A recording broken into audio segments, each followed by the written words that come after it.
And we're back, everyone. As promised, a very short intermission break to match a very short game one here. And I'm Random Minicaster on the blue side. We've got Warmother's Children on the red side. SFAD, who just handed out a one-sided belting here. A sub 20-minute game. And we'll see if they can continue to do that. Now, there have been some changes here for the side of Warmother's Children. After the rough game one, they've decided to switch things up. They've shifted Deux Elvault into the top lane there, and they're putting Cromulus in for him in the jungle. So top lane Deux Elvault, jungler Cromulus, mid lane still going to be Deathstone 9, the bot lane still Ancient Fear and Viperisk here. And they're going to start out the bans with the Renekton ban, Nautilus, Morgana, Tahm Kench, and Aphelios.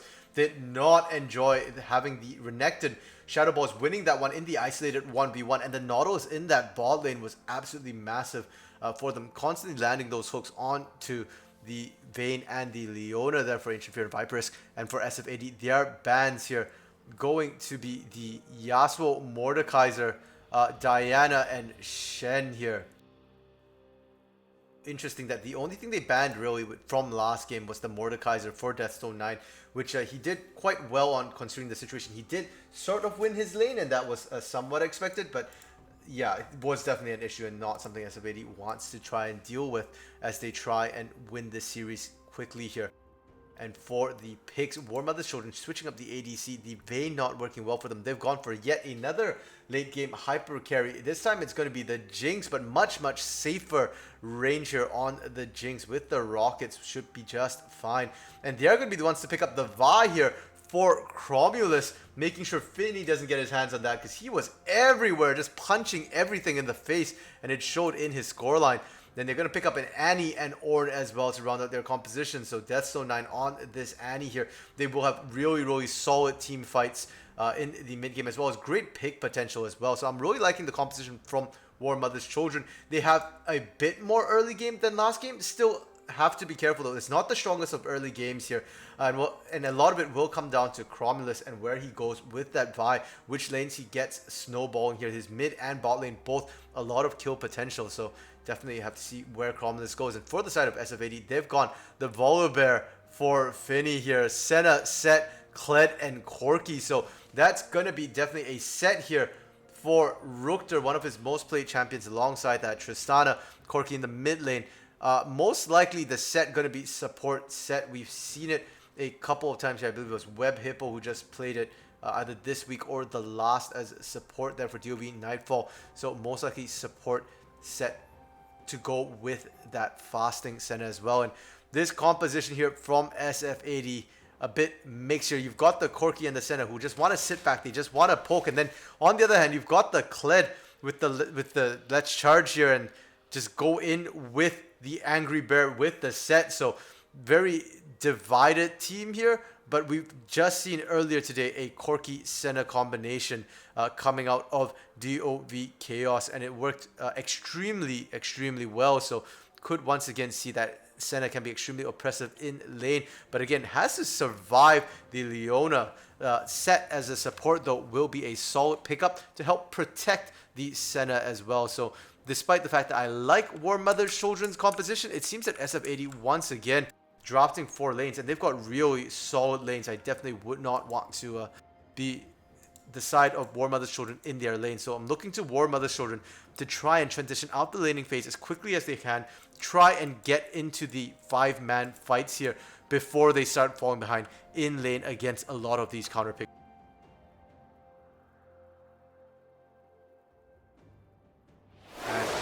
That the teams are spawning here onto the rift, so we can go ahead and join them here. We did see a ping come down from the side of SFAD. Looks like they might be looking for a level 1 fight here. Could be a little risky going into an Annie and Leona. Annie used to be really good at level 1s if you stack her passive right away, but looks like they won't do that. Instead, they're going to just run into a ward here in the river, and so Warmother's Children will be safe. We'll know that SF80 was grouped up, and it looks like we're just going to have the standard 5-point defense here. And a lot of times we don't see those level 1 sort of invades because it's kind of risky to put everything in on that level 1. And nowadays, we don't see a lot of compositions who have a huge advantage one way or the other. But for the side of SFAD here, they can afford to try this. They won game 1, so even should they lose the team fight, it won't necessarily be game over for them. And that's why we saw them looking for that invade, because they can afford the risk. If they do manage to win a team fight at level 1, if they do manage to get a free pick, that just helps their composition snowball that much faster here.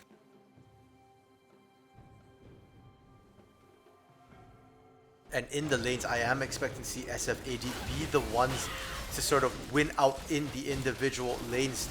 The auto attack advantage and range from Corki over Annie, especially once he hits 6 and has missile barrage to poke as well, going to be huge. In that top lane, Kled does fairly well into the Ornn, especially with some of the minor nerfs that Ornn has experienced, with the not getting additional health or mana when he builds items in lane.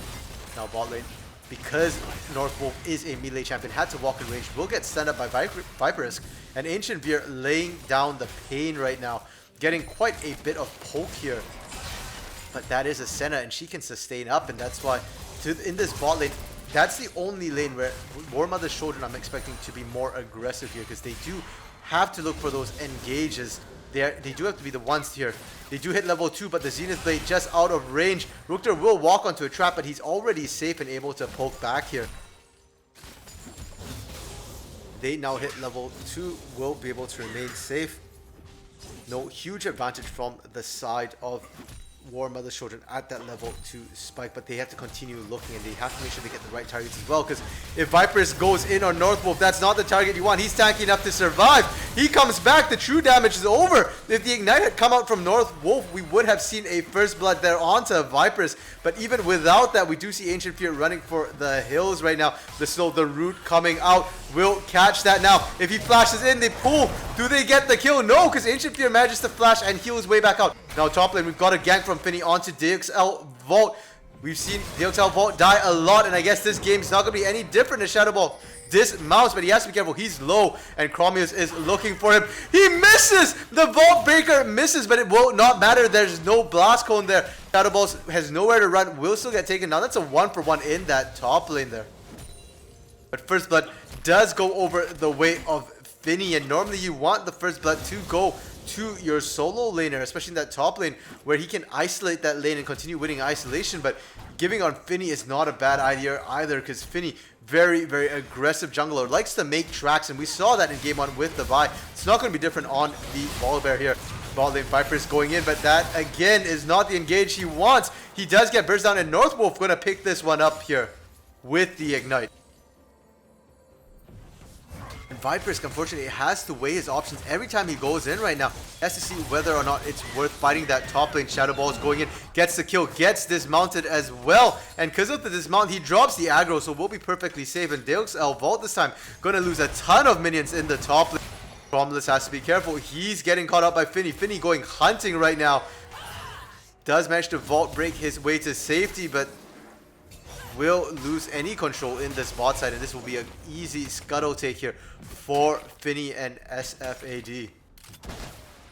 Talking about that top lane, the dismount mechanic for Kled is very, very strong on these turret dives, and that's why I was saying Kled will have the advantage in this top lane. And DXL Vault did use his teleport previously, so he ends up missing a ton of CS, and it shows right now as Shadow Ball is now a full level up here from DXL Vault, and that's just going to get worse as the lane goes on.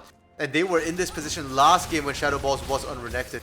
But hold that thought, because Vipers found the engage that he might actually want here. Zenith Blade onto the solo North Wolf here, but North Wolf returning, firing back, and he's doing so much damage. Does a 2v1, and he comes ahead with that trade there.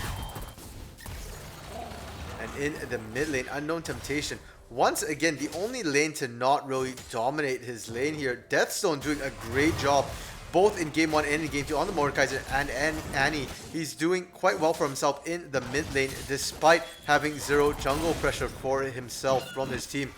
But he can't do anything about this Dragon take, and that's going to be the Cloud Drake going the way of SFAD here.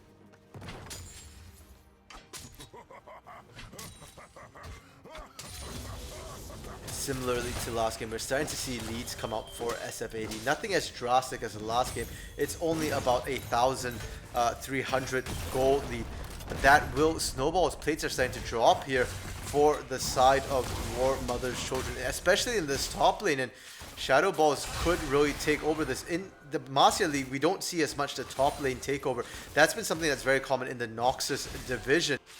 But we might see it this game here.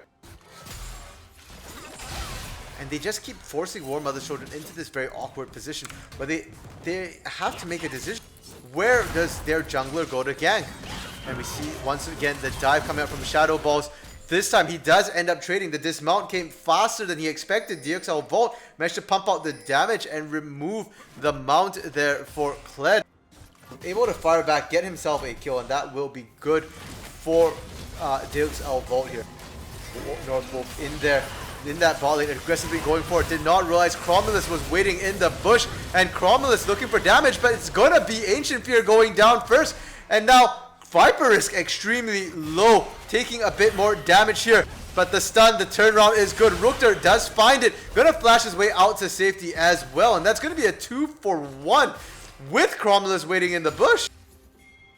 And if you're Cromulus right now, you're probably cursing and swearing, because where on earth can you go? You go top lane and you can't find a kill. You go bot lane, you got turned. But now it's going to be the engage here from Shadow Ball. They go charging on in there, and they do manage to find themselves a kill. That wasn't even a teleport. Shadow Ball is just walking out from base there, picking himself up a nice drive-by in the bot lane.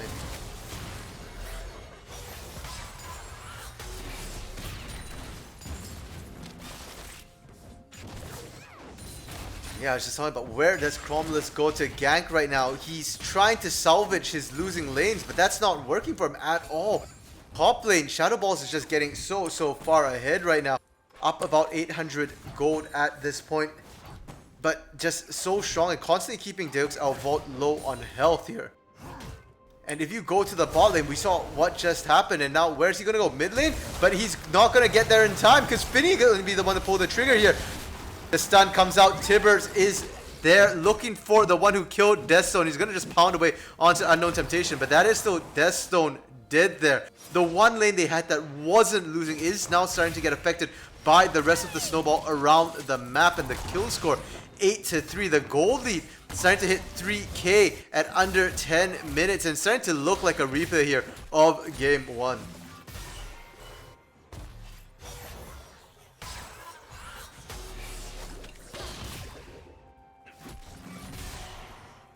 You can't keep blaming the draft any longer here. Game 1, yes, it was a draft issue, but game 2, they did draft a stronger early game. Horn coming out here will not find it, and it's going to be Cromulus potentially going down. He does use the Chilling Smite to buy time. Will it be enough? Yes, it will. He gets away from Shadow Ball, but the Valkyrie with the package coming across, they will pick Deathstone up, and they will continue the dive to get DXL Vault. That's a double kill now for Unknown Temptation. Finny gonna go down on the back end of that. He ended up tanking up the turret. Wasn't perhaps the one who should have. He was a little low. Bot lane now. They're looking for kills of their own. Can they find it? Viper is flashing out, but his flash just puts him right in melee range of Rukter there. Rukter able to find something. It's going to be Northwolf picking up yet another kill. He's 3-1-2. Sorry, make that 4-1-2 as he dives under that turret and finds Ancient Fear. Doesn't be careful though. The minions might take him down, but his healing takes and will be safe. Was dropped to less than 10 health for a second there. And just kills across the board right now. They just got 4 kills there. 2 in the top, 2 in the bottom. And what on earth can Warmother's children do? They are not handling the lanes well. At this point, they might as well just let their turrets fall. Look for roaming ganks. Let Viperisk and Cromulus work together. Make sure they have two extra people whenever they look for a gank, that the numbers advantage are heavily in their favor here. Now Deathstone going in aggressively, does drop Tibbers. The burst is solid. Unknown Temptation getting dropped though. He's gonna have to run, but will be able to escape. And now the teleport coming down from Shadow Balls, but it'll be too late to pick up any assist here onto Vipers. Are they going to dive this? They could potentially look for that here on the next wave. Cromulus is low. Ancient Viper is squishy. And they're thinking about it. You can see them pushing out the wave as fast as they can. The charge here being sounded out. They're going to go for Cromulus. The Vault Breaker stopped. They've got him. Now it's going to be Shadow Ball tanking it up. He's got the shield. He's got the dismount. And they're out. The dive is clean. They get 2 and lose none in the process. And now the Herald is dropped here in the top side. Finny did pick up the Herald. Dropping immediately does take off the inner turret here. And he actually dove past the minion wave. So there's no minions. Dirk's Vault is just very, very far up right now. Trying to clear the minions. And that inner top turret going to take a beating. Deathstone Cromless showing up here. Can they find Finny? They might actually be able to find him here. The pings are coming down, but he's going to go lumbering away to safety. There is no blast cone, but it looked like Deathstone did not want to chase, did not feel comfortable, did not know if anyone else might have been in the area there. And that's going to be first turret going down in favor of SFAD.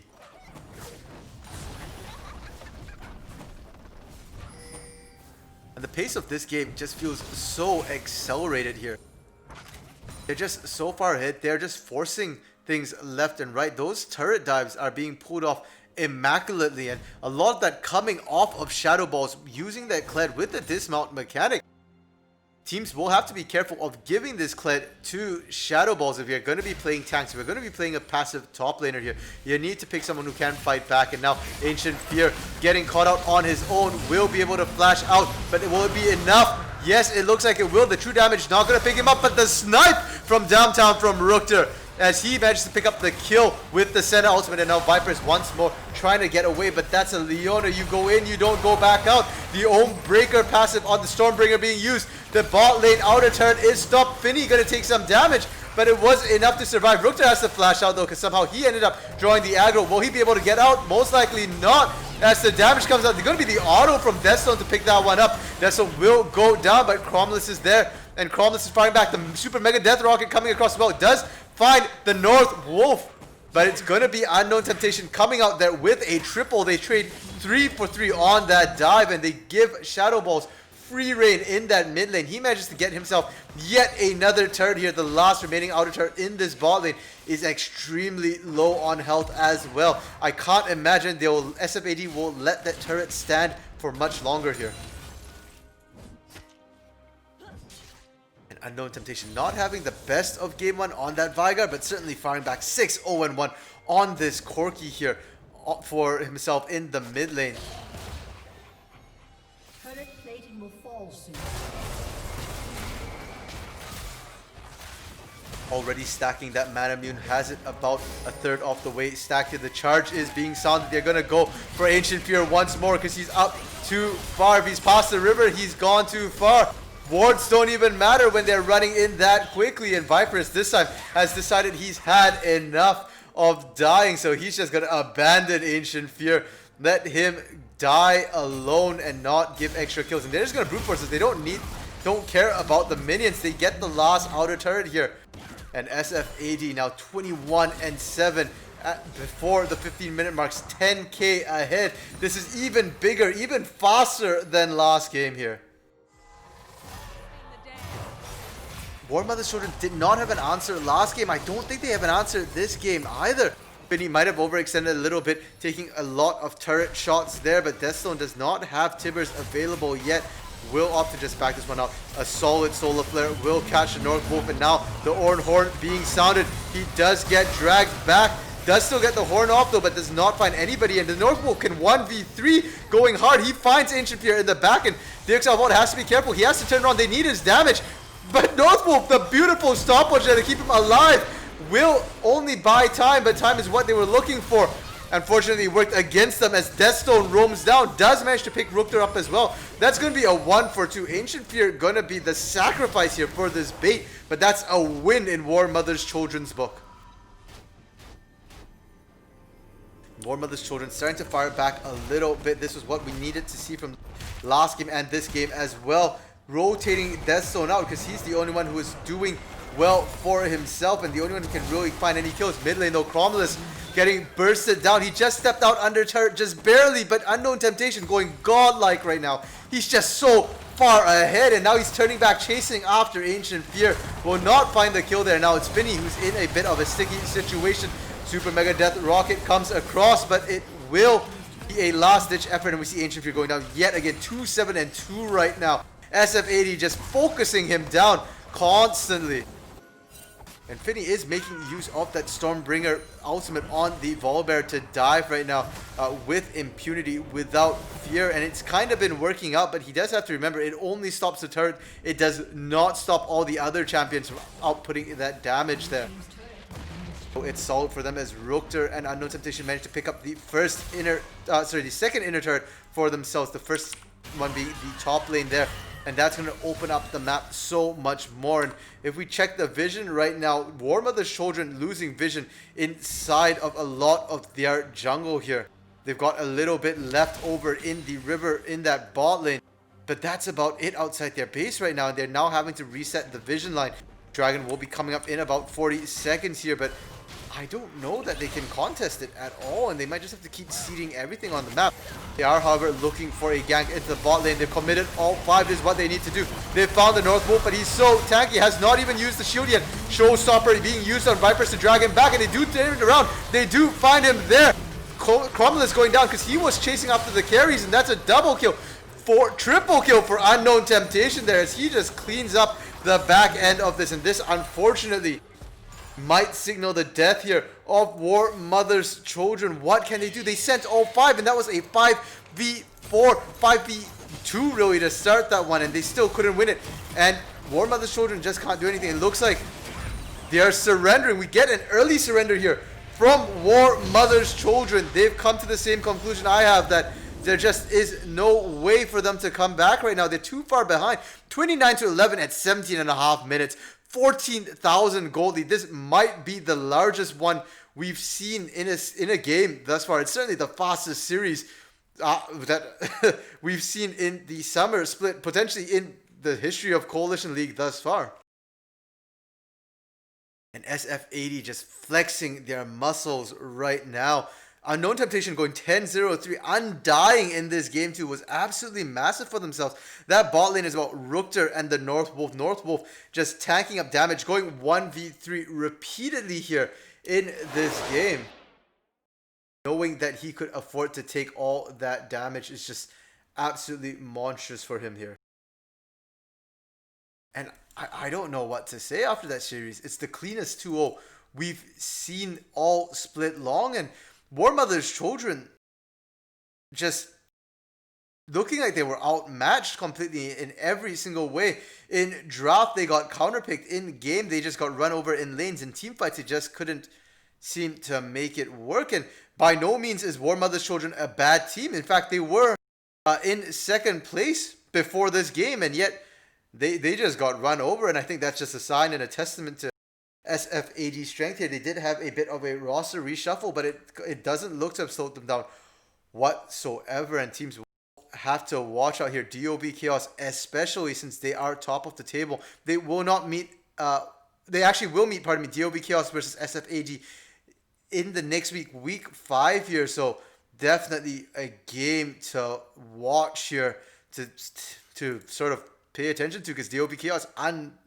has not lost a single game. SFAD technically as of this point has also not lost a single game either. So just really, really well played from them.